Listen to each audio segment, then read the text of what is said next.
Good morning, Club at Horseshoe Bay members. Today I would like to talk about something that some have accused me of leaving out 2 or 3 weeks ago when I did a video on long putt drills. And I talked about the drill where you take 2 balls and choose a hole from 30 or 40 feet away and try to make it your mission to 2-putt both of them going and then 2-putt returning. The idea was to keep you focused. But what some people have said is, Bobby, I work on that drill and that's a fun drill, but I'm plagued with this problem of always leaving my long putts short.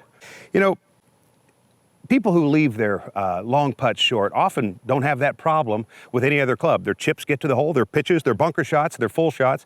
But when it comes to long putts in particular, and even their short putts always get to the hole, but the long putts present a challenge, and here's what it is.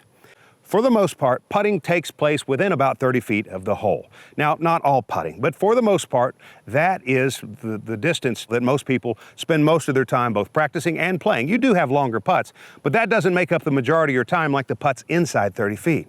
Now, that's part one to that. Part two to that is the putting stroke itself. You put yourself in a position to discourage wrist action, so right away you don't have the benefits of wrist. That would be a power source. You're trying to do everything you can to keep your hips out of the shot, another power source. The putting stroke considerations made to develop a stance are just there to take power out of it and consider only things that have to do with precision. And so what most people do is they develop a putting stroke that they feel comfortable only taking it back to around the length of 30 feet.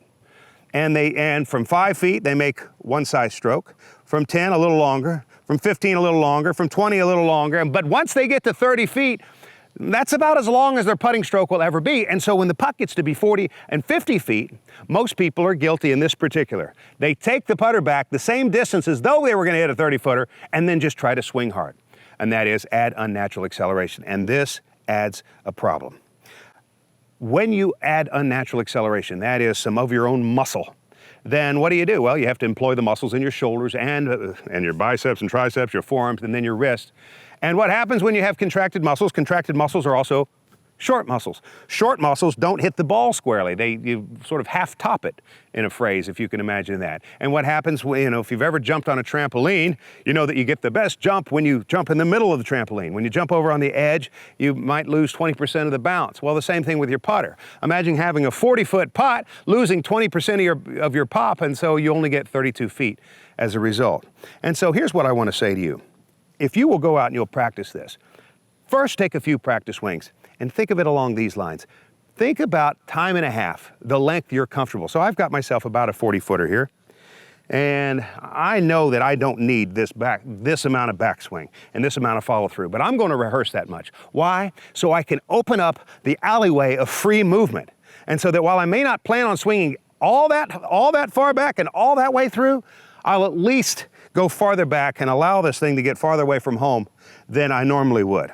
And let's see what happens. I just want to be free swinging. Allow it to go back. Allow it to go through. And there's number one. Let's see what happens with number two here. Again, I want to always appear to be getting the ball to the hole effortlessly, not with effort.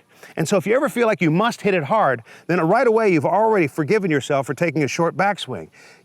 Take it plenty back, so that you can get the ball to the hole effortlessly. Anybody watching you should observe, wow, what an effortless stroke, even though he hit it 40 feet or she hit it 50 feet. Again, nice, long, and flowing. And if I'll take it back on my practice swings, time and a half the length that I consider to be the right amount. Not for the purpose of actually doing that, but just to open it up a little bit. Make it more free swing. All right? And from there, only good things can happen. And so let me say that again. The problem with long putts is you simply mishit the ball because you're taking too short of a backswing, which leads you to need to unnaturally accelerate, which contracts your muscles, which makes you top the shot.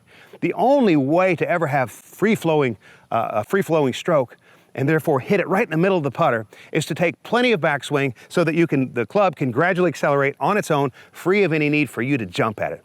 All right, I know that'll help you. I want to thank you for watching, and I'll see you next week.